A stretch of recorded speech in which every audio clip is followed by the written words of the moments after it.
Every Below Deck fan has their favorites. The crew members we cheer for, defend in the comments, and put on our all-star dream teams. But here's a question that always starts a fight. Are some of these beloved crew members actually overrated? Because there's a real difference between being good at your job and being good at being popular, and some of the most adored people in franchise history were, if we're honest, carried more by charm than by competence. Now, I want to be clear up front. This is opinion and fan debate, not gospel. I'm going to make the case the critics make, and then you can absolutely disagree with me in the comments. That's the whole point. So today, we're counting down the most overrated crew members in Below Deck history. Let's get into it. Respectfully, let me start with the one that's going to make some of you furious, Hannah Ferrier. And look, before you close the app, hear me out, because I love Hannah's personality as much as anyone. She's hilarious, she's quick, she stood up to Captain Sandy when nobody else would, and her firing was genuinely controversial. But the specific critique fans make is about the actual job of Chief Stew. And it's a fair one, because Hannah had a documented habit of being tough on her junior stews. Critics would say she bullied them at times, while also being a little hypocritical about it. She'd micromanage her interior team and demand they hustle, and then she'd go hang out with the charter guests and neglect her own duties. She was a fantastic television character and a genuinely middling department head. So the argument isn't that Hannah is a bad person, it's that her popularity was built on her personality and her feud with Sandy, not on her actually being the best Chief Stew. Compared to a Kate Chastain or an Aisha Scott running an interior, Hannah's actual management often fell short. Beloved? Absolutely. Overrated as a Chief Stew? The critics have a point. Number 2. Captain Glenn Shepherd. Now this one's interesting, because Glenn is widely liked. He's the calm one, the empathetic one, the captain who'll do every job on the boat himself, and actually listens to his crew's complaints. And those are genuinely good qualities. But here's the overrated critique. Glenn's hands-off style tips over into being disengaged. Fans praise him as this wise, steady presence, but a lot of the time that steadiness is just him being in his cabin while the crew implodes without him. A captain's job includes managing the humans,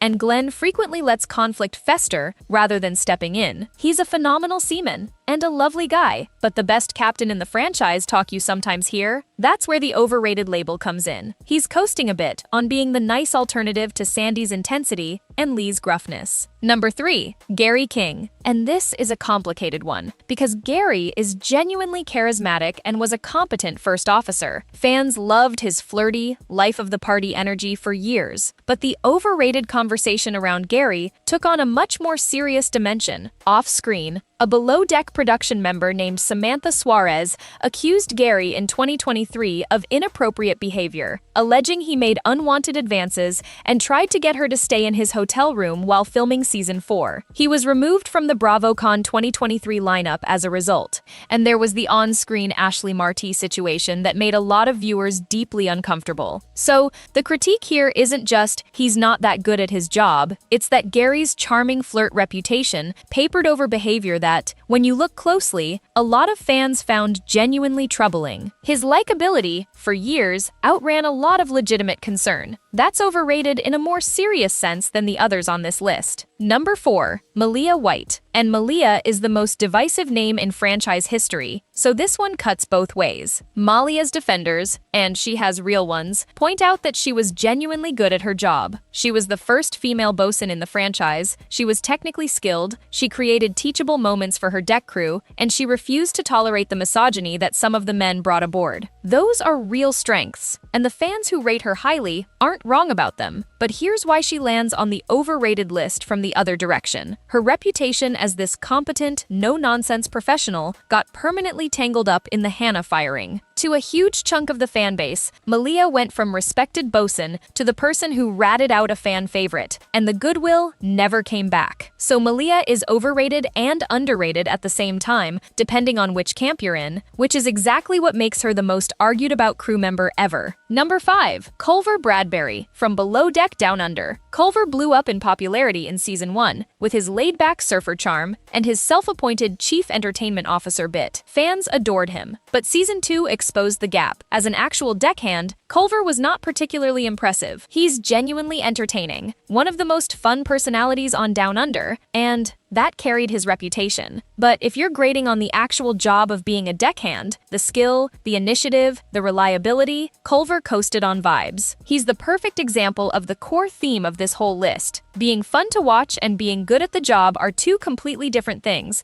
and the fandom constantly confuses them. Number 6. Chef Matthew Shea. Matthew had his defenders thanks to his romance storyline and his likable enough personality. But as a chef, he walked off the boat twice in a single season. Once for an injury, once after drinking too much. He melted down under pressure. And for a role where the food is literally the tip, that unreliability is a serious mark against him. Matthew's an example of someone whose screen time and storyline gave him more of a positive profile than his actual galley performance earned. And let me throw in an honorable mention that'll annoy people: the tendency to overrate anyone with a good redemption arc. João Franco is the best example. João was genuinely toxic in his early seasons. He mistreated his crew, especially Aisha, and his ego was out of control. Then he came back on Down Under, a changed, sober, more mature guy, and fans rightly praised the growth. But sometimes a good redemption arc causes fans to overcorrect and start acting like the person was always great. The growth is real and worth celebrating, but it doesn't erase the seasons of bad behavior, and it's worth remembering the whole picture, not just the comeback. So here's the actual thesis underneath this entire list, and it's the thing that makes overrated such a loaded word on this show. Below Deck is a television show first, and a documentary about yachting second, which means the crew members who become the most beloved are, overwhelmingly, the ones with the best personalities, the funniest, the most charming, the most dramatic, the most quotable. And personality has almost nothing to do with whether you're actually good at scrubbing a deck, running an interior, or docking a 200-foot vessel. That's the disconnect. We fall in love with Hannah's one-liners and forget she neglected her stews. We adore Culver's surfer charm and overlook that he's a mediocre deckhand. We're entertained by Gary's flirtiness, and, for years, that entertainment value drowned out serious concerns. The show trains us to rate people on how much we enjoy watching them, and then we mistake that enjoyment for competence. And that's not really the crew's fault, it's the format. Bravo casts and edits for personality, because personality is what keeps us watching. The genuinely great at their job, drama-free professionals, the Rossinias, the Wes Odells, the quietly excellent ones, often get the least screen time and the least love precisely because they're not creating chaos, which means the fandom's affection is almost inversely related to who's actually best at the job. The most overrated crew members aren't frauds, they're just people whose charm wrote a check their job performance couldn't always cash, and we, the audience, happily cashed it for them anyway. So the next time you're building your Below Deck dream team, ask yourself the honest question: are you picking this person because they're genuinely the best at the job, or because they're the most fun to watch? Because those are not the same list, and the gap between them is exactly where the word overrated lives. Now, I know some of you are furious, so tell me who I got wrong. Who's a crew member you think is overrated? And who did I unfairly drag? Pop off in the comments, respectfully. Smash the like button, subscribe if you haven't, and I'll see you in the next one. Bye!